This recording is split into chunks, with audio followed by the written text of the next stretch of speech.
most obviously is GE. And I can tell you of 6 banks that hasn't paid what they should have paid. If you want me, I'll tell you which ones they are. yeah, sure. Sure. Bank of America, Wells Fargo, Citigroup, JP Morgan Chase, Goldman Sachs, and Morgan Stanley. They paid the tax at a rate of approximately 11%. Had they paid what they should have paid, they would have paid 35%. Well, I suspect that those guys showed losses, because of all the disasters that occurred in that. I'm not apologizing to these people, because I'm upset about a lot of these companies who got away, have special deals. They take deductions just like everybody else, and I don't know, some companies have earned, that's the problem with our tax code, is that it's so complicated, and that, depending on who's in office and different aspects of the tax code, it's been changed to favor one company or the other, depending upon who's been in power for the last, 50 years, that type of thing goes on. And I'm certainly, one of the things I mentioned was the tax code certainly could be reformed. I mean, you've heard now in the presidential election, Mr. Kane has gone on about the 999 thing, and we probably heard about the fair tax or a flat tax.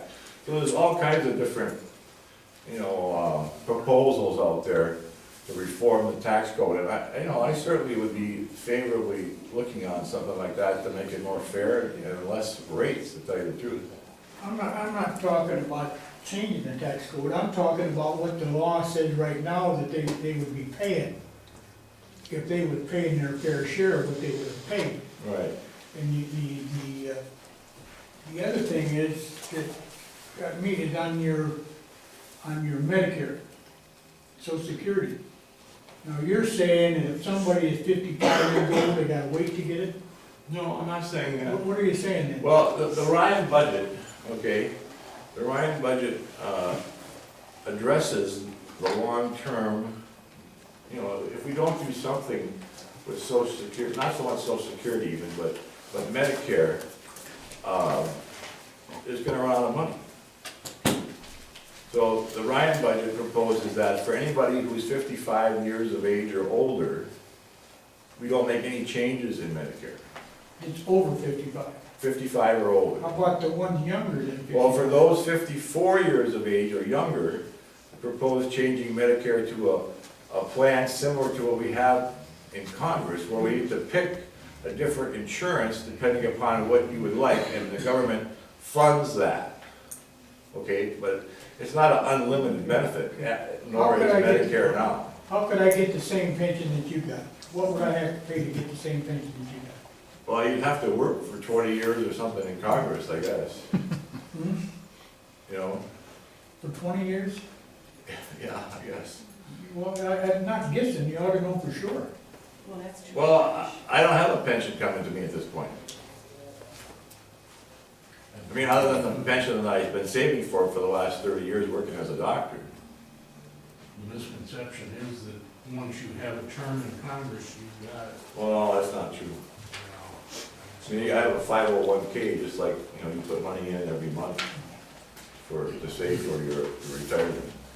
Yes, sir. I'll clear it up for you. You get pension in 5 years. On the Fed, it takes me 30.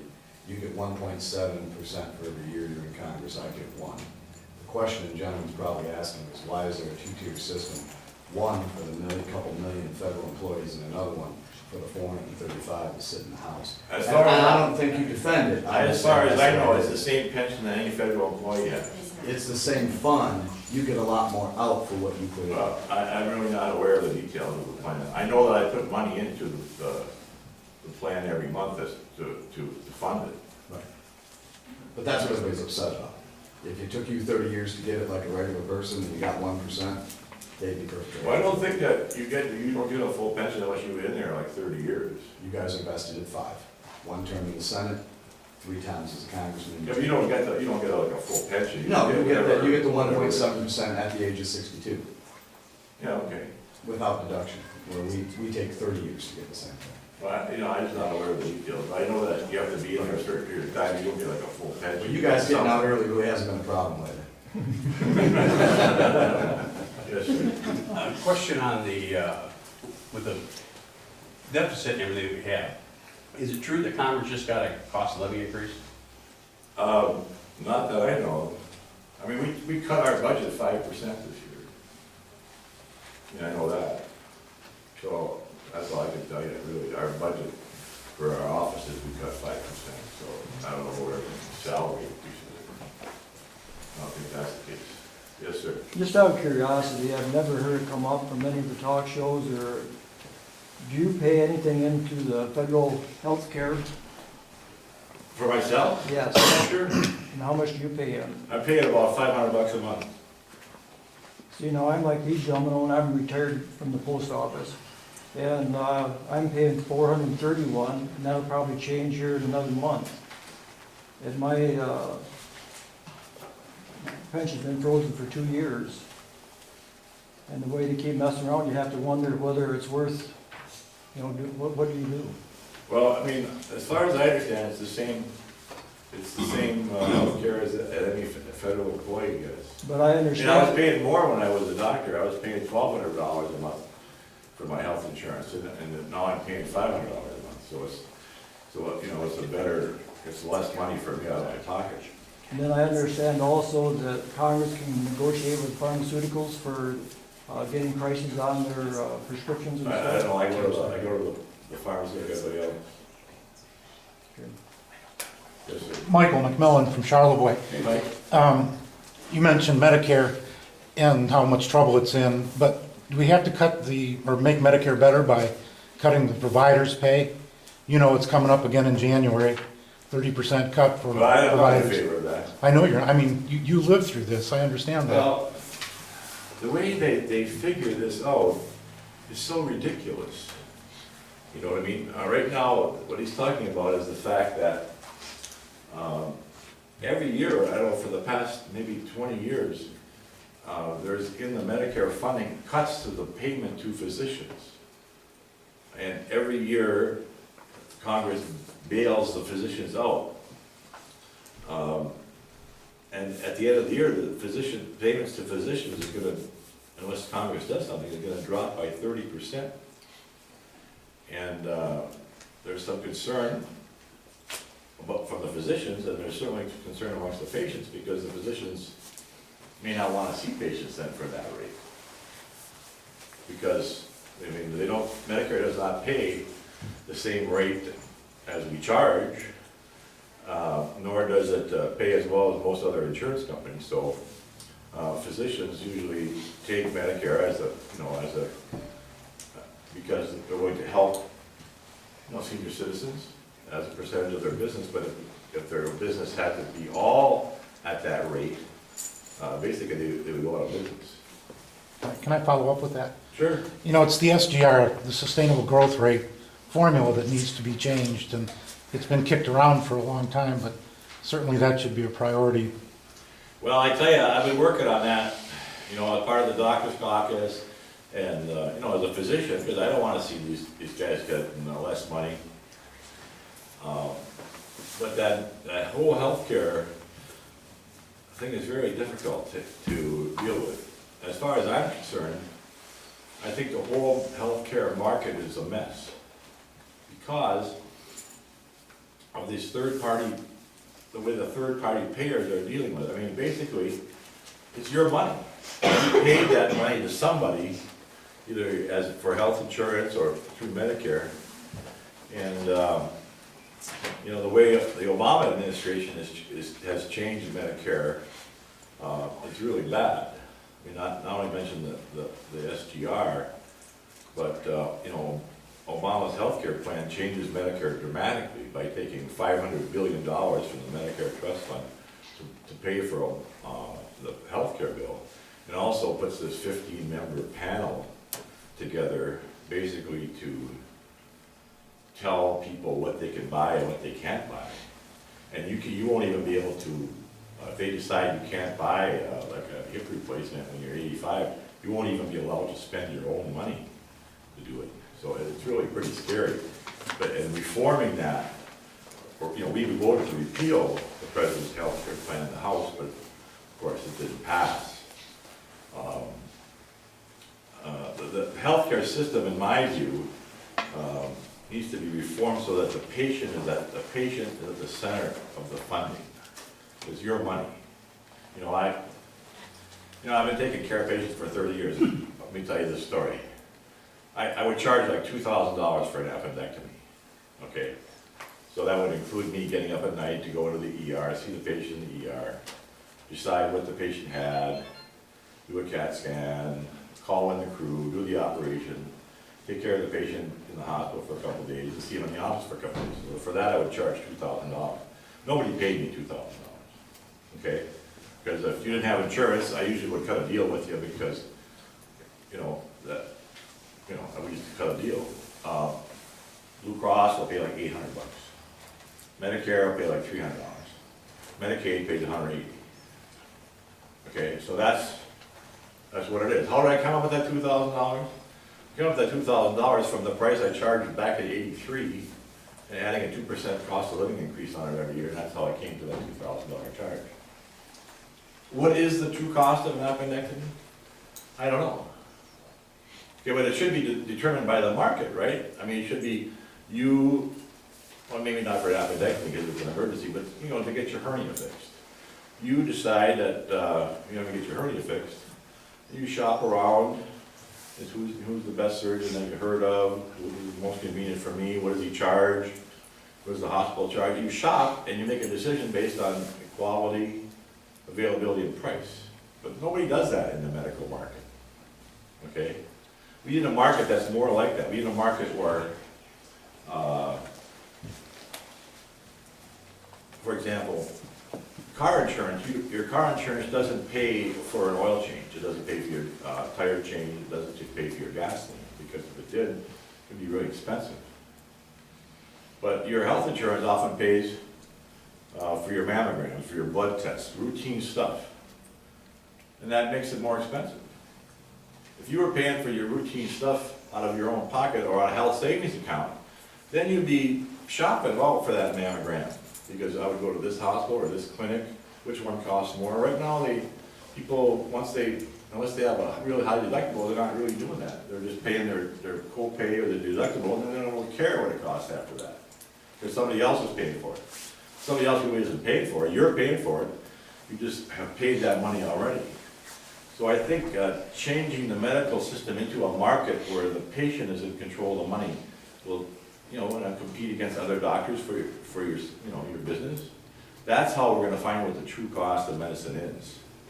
And, trying to get that all figured out down there is not going to happen like with one big comprehensive bill. It's going to come with something like transparency in medical costs, where the doctor has to list his fees for everything on the front of his office, or, you call the doctor and ask him, it's all transparent. So something like that to start with. And then, promoting the health savings accounts is something second.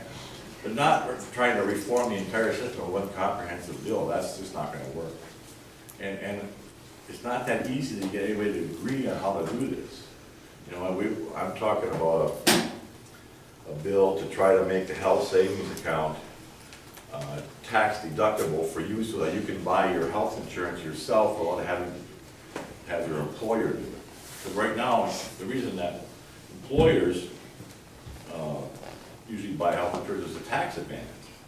If you buy your health insurance yourself, you gotta do it with after-tax dollars, and even after payroll tax dollars, whereas when your employer does it, there's no payroll tax. So I'm trying to get a bill so that that goes to you, and then you can pick your insurance and maybe get a better deal than your employer offers, or have more options. And the other thing that would help there would be buying insurance across state lines, which we can't do now. There's lots of things in that market that we can do incrementally to make the system better. And some of the things I've talked about sort of, explain some of my ideas. So getting it done is another thing. Yes, sir. I got a couple of short questions. One, do you belong to the Tea Party caucus? No, I'm not in the Tea Party caucus. Good. I'm glad. I have support from Tea Party people. I just don't belong to a lot of caucuses because of the fact that it's hard to get to the meetings. And I don't like to belong to things unless I can actually participate. You were talking about going out and bargaining this and that in the health field.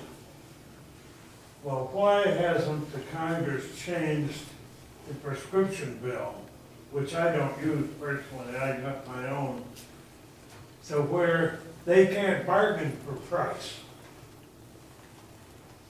I guess I don't understand what you mean. They cannot go out and bargain for price. The government cannot go out and bargain for price in a prescription bill.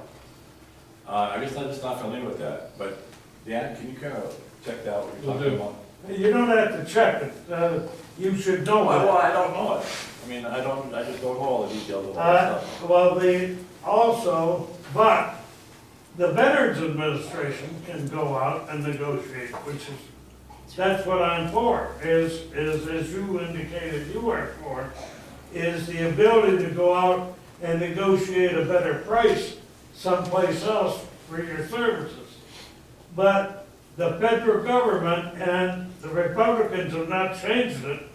It was done in Bush's time, and that major prescription bill. Or you talking about the Medicare Part D, is that what you're talking about? No, I'm talking about the prescription bill they passed in Bush's time to cover prescriptions.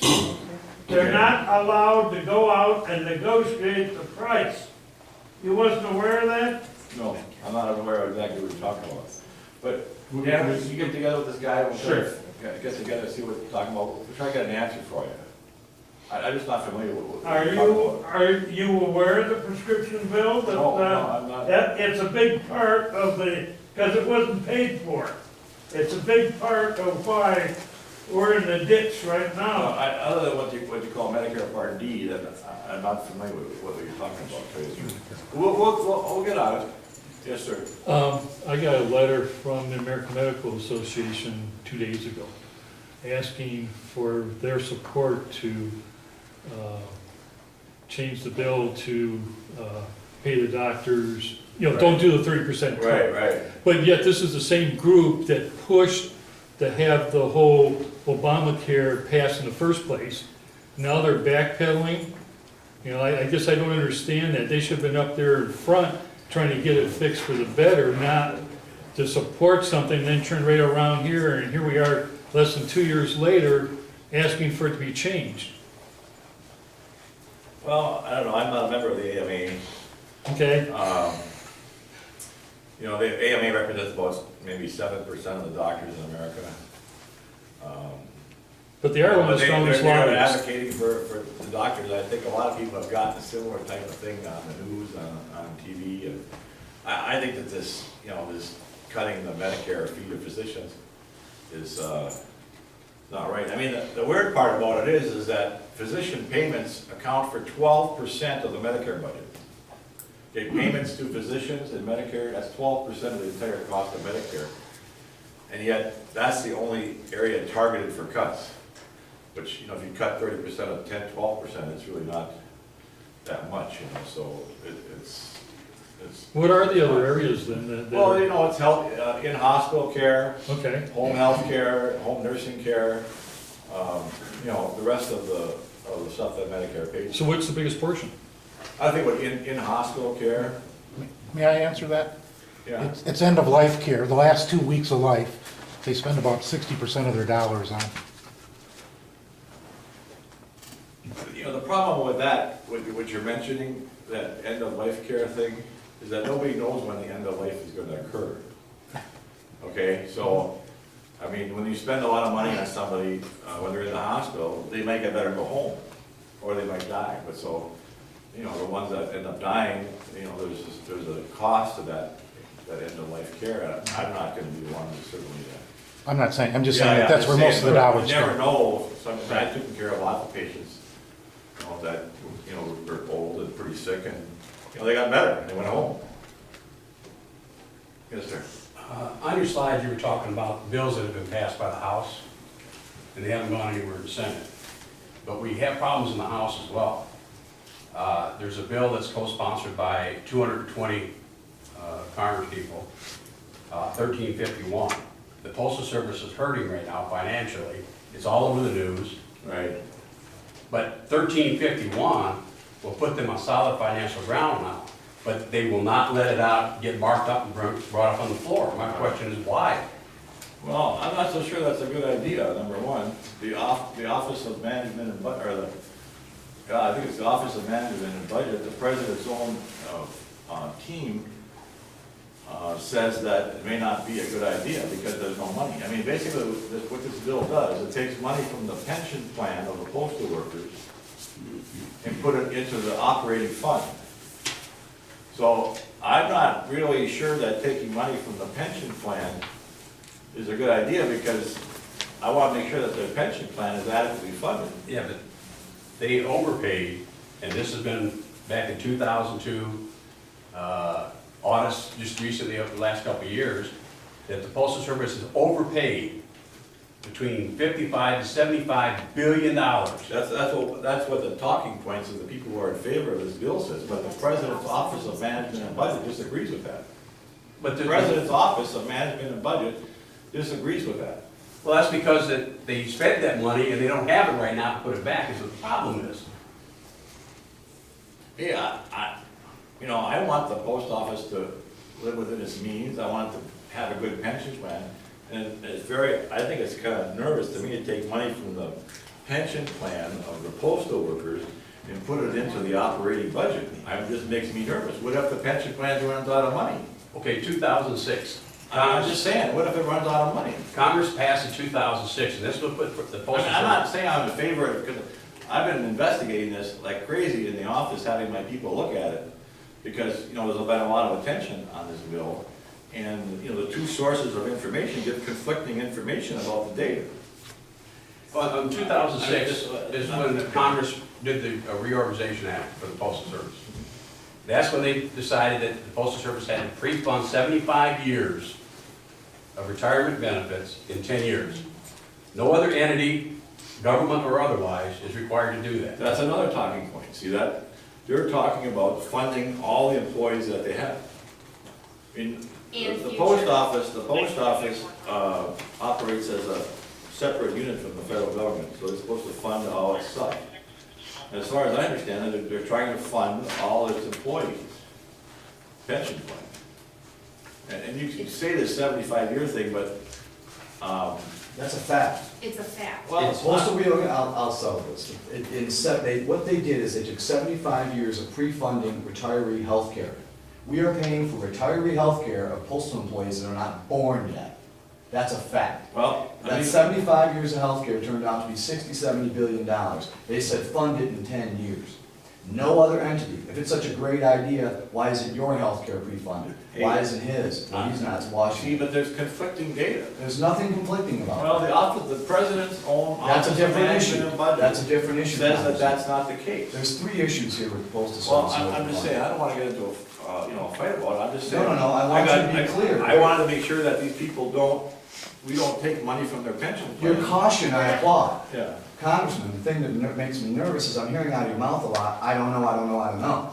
If you don't know, we're screwed, okay? You have got to know, there's 3 issues. One, in the civil service retirement, there's audit after audit. 2002, they said we didn't calculate it correctly. They changed the law. Good job. But then they said, oh crap, what do we do with the $70 billion? And they kicked it down the road, like you said in your letter. That's what they did. We don't want to give you the money back because we don't have it, but we know we owe it. Now the Postal Service needs the money. That's issue 1. Issue 2 is our FERS retirement. That's $9 billion overfunded, and no one's even arguing about that. We screwed up, we charged the Postal Service too much money.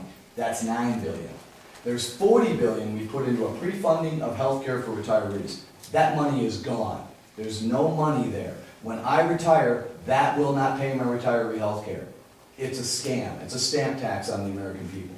So there's $49 billion that no one's arguing over we overfunded. There's $70 billion that there's debate. But this issue needs to be solved because let me tell you what's happening. If you're in favor of privatization, then just come out and say it. Because right now, they're closing both of your plants and 50 post offices in the UP. They will break the network. we will not be able to serve the American people, I don't know and what's we gonna won't have the happen. money to rebuild it. I don't know what's gonna happen. I know that the volume of mail in the postal service is down about 20% in the last. Take 10 away years. the pre-funding of our retirement, we make $700 million over the last 4 years. No, you're We're making fine. you're making a good argument. You see, there's two sets of numbers. There's the numbers that you're quoting, and there's the numbers that the Office of Management and Budget is It's quoting. not gonna be about numbers, it's gonna be about the service to the American people, because if you get rid of those 50 post offices and the offices here and in Iron Mountain, there will be nothing that serves northern Michigan from Grand Rapids or Pontiac. It will take us 3 to 5 days to get a letter from Grayling to Alpena. 3 to 5 days minimum. How is that gonna serve each business person? How are they gonna conduct their day-to-day business? And you talk You're not about a bailout? Talk about bailout. They talk Who's about gonna their use this? stakeholders. time, please. They talk about their stakeholders, and they talk about it being big business mailers, and they forget about everyday common people that use the mail. That's our reliability, that's our communication.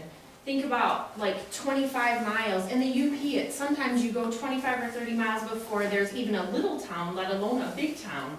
And those people are gonna be totally cut off, except for news media. Not necessarily. I mean, you can have the stamps delivered to your mailbox. You can have the post office. Correct, people but come. your communications will not come to you except for every 3 to 5 days. Well, Because if I that's- mail a letter today, I don't see which how is that- Tuesday, if, I'll tell you, this is what they're proposing. If I mail a letter to you today on Tuesday, it should get to you, if I'm mailing it from Grayling to Gaylord, it will get to you tomorrow. If this goes through and they only have Grand Rapids and Pontiac in Michigan, you'll mail it to me, I'll mail it to you today, and you will get it on Friday or Saturday. If you're lucky. If you're lucky, because there is no possible way that you can truck a letter from here all the way down to Pontiac, have it processed, and have it sent all the way back to your office overnight. It's not Well, happening. you know, I'm not sure how that all works, okay? But I want to have good mail delivery to everybody in the country, okay? And I don't think we should have a diminishing in our service. But still, they lost $8 billion last year, the post office. 6 That's of what they which was say. the pre-funding, the $2 billion I'll give you. We haven't had a stamp increase, it was a wicked law, and you weren't part of it. That's why you can look at it with, Well, listen, they I'm not put gonna this make a pre-funding decision in, today and because then they don't allow us to raise the stamps to pay for I'm it. just saying, I'm not gonna make a decision. I got my staff is looking at this issue, trying to But find. it's you know, worse what's than a the best way to bifurcated do it. issue, it's a trifurcated issue. There's 3 issues here, and they all get mingled with those talking points, and everybody gets confused. Well, believe me, you know, my office is looking at it, and I just don't have an answer today, because I know that And the there's reason one I'm coming- bill, that the postal workers are in favor of. Right. Mr. Isa and the oversight has put together a bill as well. Neither one of those bills seem like they're the right thing, in my opinion, because I'm concerned about the pension plan. And I need to investigate it further, maybe come up with something completely different. It'll be too But- late for us. I would, Thursday, they announced that they're closing our plant. And next week, they close Kingsford. Once they close those plants, our doors are shut, and they will not I don't know that reopen there's been them. any decision about any of those. They'll tell you there's no decision been made, but there's been a decision made. I've been Well, I mean, through 4 They AMPs wouldn't at our tell me there was a office. decision made, we checked it out. they've never held a meeting that said they're keeping the plant open. Not Ever. once. Well, I see you guys are pretty I've done this, interested in this. well, yeah, I've done, That's for I've sure. got 9,000 postal workers, I'm the state president, I've got their lives in my hand. And the thing that's upsetting me is, you should be as concerned as I. We're your #1 employer in the first congressional district, whether you're aware or not. We're probably the last bulwark of a job in the first congressional district with a family, that the kids aren't on free lunch, that they're not on government health care, and that maybe we pay some taxes. You wipe us out, and you're gonna add us to that 13%, and we're all gonna be on the dole like everybody else. It's a double whammy. And we were making money, $700 million over 4 years. Congress got greedy, they milked the postal cash cow too hard with that $6 billion. Listen to what I'm saying. I wasn't. Pre-funding retiree health care. Who ever heard of that? Retirees you're gonna have 30 years from now, you haven't even employed this person yet, start funding their retirement. That's what Postal Yeah, Act well, of see, 2006 that's what I did. don't understand. That's what you say, but that's not what the other side says. The other side said that the Office of Management and Budget. You're talking about the 70 billion as far as I don't civil understand, service there's two target. separate sets of numbers. Office management budget has nothing to do with Postal Organization Act and pre-funding healthcare. Well, If pre-funding healthcare was such a great idea, they'd make everybody do it. We are the only entity required by law in this country to do it. And we're not asking never to pay it back. What we're asking is to let us pay it back over more than 10 years. Like, if they want us to pay it back, let us pay it back over 25 years. We have 75 years to. well, I refund it. understand your talking points, okay? It's not a talking point, Well, it's just the freaking truth. that's what everybody says about their talking points.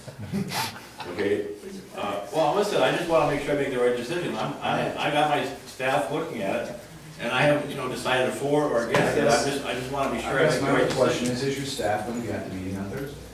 On Thursday, well, it's the DC staff that are looking. Well, yeah, they're looking at that. No, they'll be staff districts, Okay, and here's the questions on this, let's go particular to Gaylord, because, one, they're talking about if this happens, 25 jobs are gonna go down the road. That's wrong. Because there's 10, without machines, there's 10 maintenance jobs going down the road, and we have 60 clerks that work mail processing. So there's 70 clerks that are gonna go down the road. I believe they're intentionally underrepresenting that, so they can ram this through, so the cost of closing it is underreported to get done what they wanted to do. They wanted to close this processing plant for 8 years, and every study after study after study says it saves them money. Second, Like I said, that's the post office, they lost $8 billion last year. so let's spend more money. Well, I'm just saying, I don't understand it. They're supposed to deal with it. You cannot have a hands-off approach, Congressman. You will have your district handed to you. If you look at the active congressmen in the state of Michigan, and I represent them all, yeah, they're all having trouble. This should be like base closings for the military. Remember that? Bailiwick? It finally got done right when you put a bipartisan committee together and all the stakeholders and said, let's do the right thing. We are being run by a mailing industry that doesn't give a whit about the American people. They have been on corporate welfare for decades. They- I know you- Service, you're talking about. No, major Mailers. mailers. Your advertising mail that comes in your box, they don't pay it costs us money to move that stuff around the country. You know who's been paying for it? You with your first class stamp. Your customers as your patients that mailed their bills into you. That letter didn't take 44 cents. They're getting their mail moved around for 19 and 18 cents a piece. So this is everything you ran on is wrong. And you need to dig into this and explore this issue. Well, can you get more information? I can give all the information you want. Yes, sir. Yeah, hi, thank you for coming. I'm an independent and I'm not tied to any party. But after the Bush administration, I don't think I'll ever vote for another Republican as long as I live. I have a question and a comment. Generally speaking, why does the Republican Party not have a problem sacrificing others for their own gain? I don't understand what that means. The Republican Party, generally speaking, doesn't care about sacrificing other human beings for their own gain. That's it in a nutshell, Okay, and I don't understand why they're doing that. well, I don't believe that, so. Okay, well, that's why, as an independent looking at it, that's what I see. And if you want to win my vote back, I need to see the Republican Party become like a humanitarian. Because until you become a humanitarian, I have no use for the Republican Party. All right.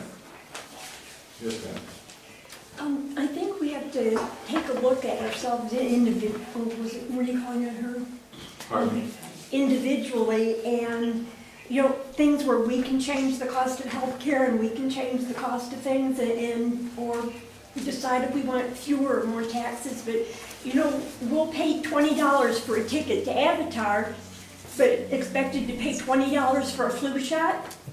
That's each one of us individually needing to make those kind of differences.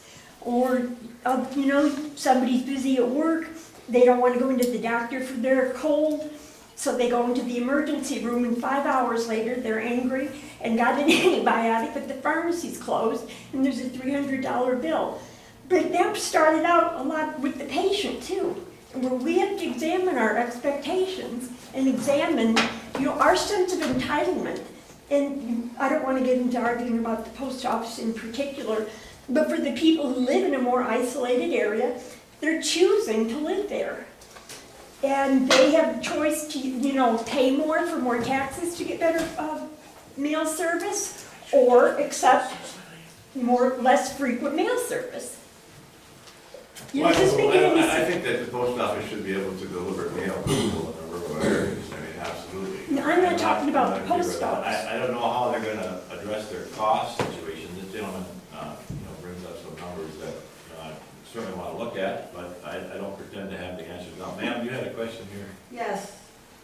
I wanted to let you know I was very disappointed in your vote last week. What's that? HR 358, where if a woman is having a miscarriage, she can be refused at a hospital. And if that hospital doesn't want to send her to another hospital, they don't have to send her. They just let her die. That's terrible, especially you being a doctor. I don't believe that's true, ma'am. Yes, it is. Okay? I just don't believe it's true. Well, why don't you know? I don't believe it's true. I'm telling you, I don't believe it's true. You don't believe it? What do you believe on it? Did you read the bill before you voted for it? Yeah, And what was it?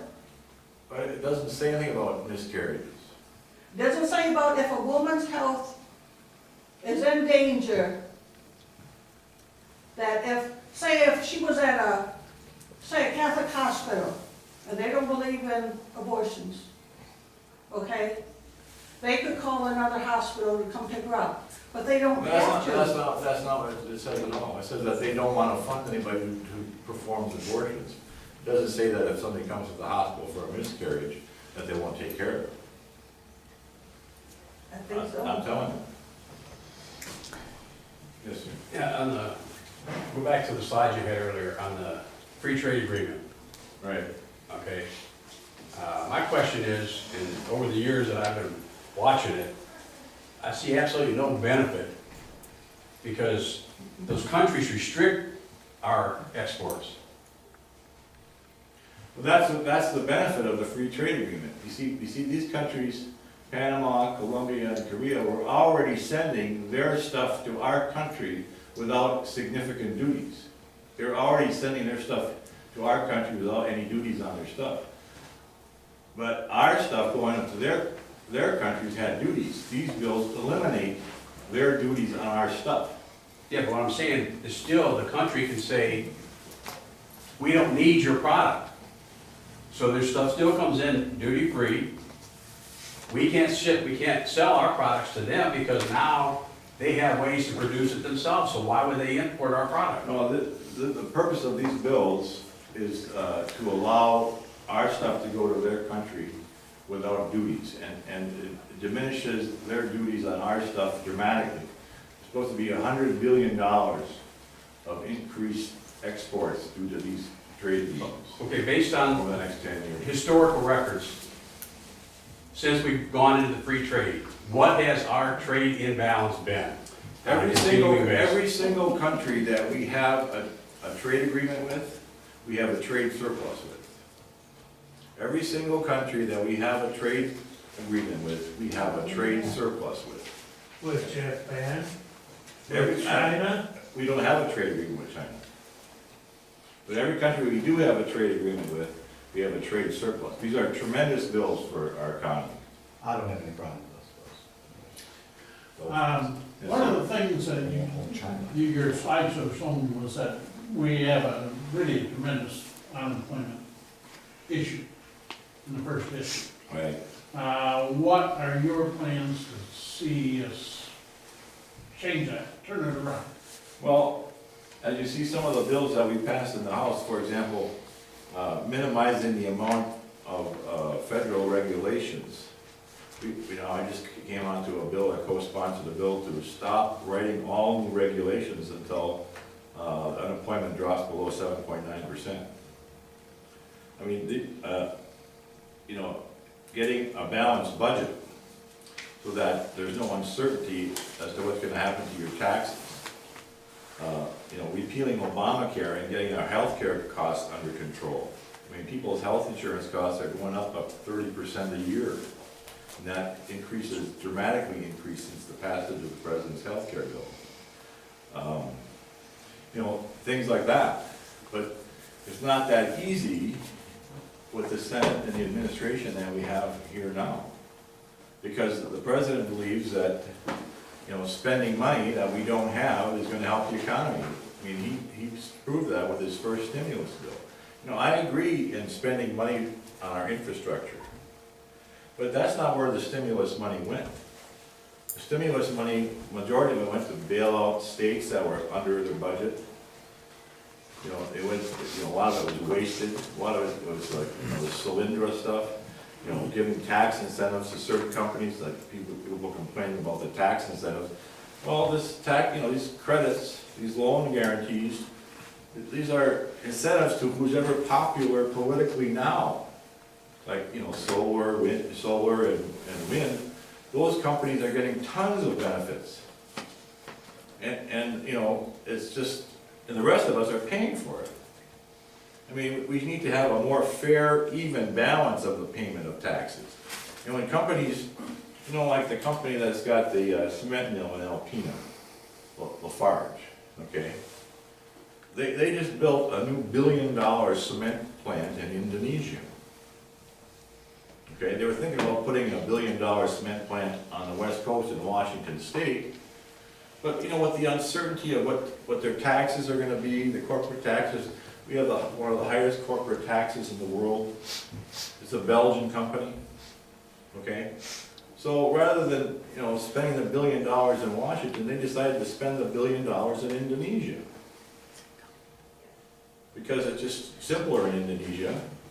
There's less, there's less pollution controls, there's less regulation, there's less taxes. We need to have, when we do stuff in this country, we do it well. I mean, we have good, I think we have good anti-pollution laws. I think we have Clean Water Act, and we take care of our environment better than the rest of the world. But when we have regulations on some of our smokestack industries to regulate the emissions to a level that is undetectable by current science, some of the new rules brought up by the EPA require a level of some of the material at a level that is undetectable under current science. So when you're adding, regulations like that, and people have $1 billion to spend, they're not going to spend it here. We need to be competitive for the rest of the world, and we need to maintain a clean environment. So it's not that easy. Congressman, there's time for one more question. So you have 5 minutes, anybody hasn't asked you. Yes, sir. Do you think that the Republican Party is beholden to the very far right-wing fringe element of the Republican Party now? Well, It seems like since the fringe element, the last 8, 10 years, has taken over the party, and a moderate Republican can't even run for president. Mitt Romney was a moderate Republican, and he had to change horses and go to the butts of the far right wing of the Republican Well, Party. I don't really know. I really haven't been in politics that long. I mean, my parents were... I was taking care of patients, last October, and I've been on this job, for, about 10 months, so I never really, nobody's really pressured me how to vote. Leadership, they just ask you where you're gonna vote, yes or no. They don't say you gotta vote this way, you gotta vote that way. And frankly, I agree with the leadership on a lot of things, but I disagree with the leadership on a lot of things. Let me say that I just got back from Afghanistan, okay, and I'm not really happy about the whole situation in Afghanistan. I mean, we went there as a member of the VA committee to see how, in particular, how they take care of, the DOD is taking care of our troops in the front lines and how they transfer them back. So I went to a forward operating base to see the hospital there. We went to Kabul to see the hospital there. We went to Turkey to see the Air Force base there. And I went to the main hospital in Germany to see how the troops are moved and how they're addressing these traumatic injuries, traumatic brain injury, post-traumatic stress. We got a pretty good view of that. But I'm not very happy with the whole situation there. I think that we should be out of there. I don't think that we're gonna make that nation into a democracy. I want our guys home. And, I voted against the defense appropriation bill because I think it's spent too much money. I voted for every single amendment to the defense appropriation bill that cuts spending in defense. And I think defense is still gotta be one of the areas that we cut spending, and we need to get ourselves out of these. I think we need to defeat Al Qaeda and not have them kill our guys. But having 90,000 troops in Afghanistan where our guys are getting their legs blown off, we need to stop that, as far as I'm concerned. I would vote that way, because I think the people of the first district want me to vote that way. And unless you're all against that, but I'm telling you that what I've seen needs to be gone. Yes, sir. There was 2 state policemen standing outside the door. I asked them if they was on duty, and they said sadly yes. Did you ask them to be here? It's law that we actually call. Are you that scared of your constituents that you need police protection for God's sake? It's actually required that we notify them, yes, sir. What? They're here to protect us. Yeah. No, I've been to more political things, congressmen, senators.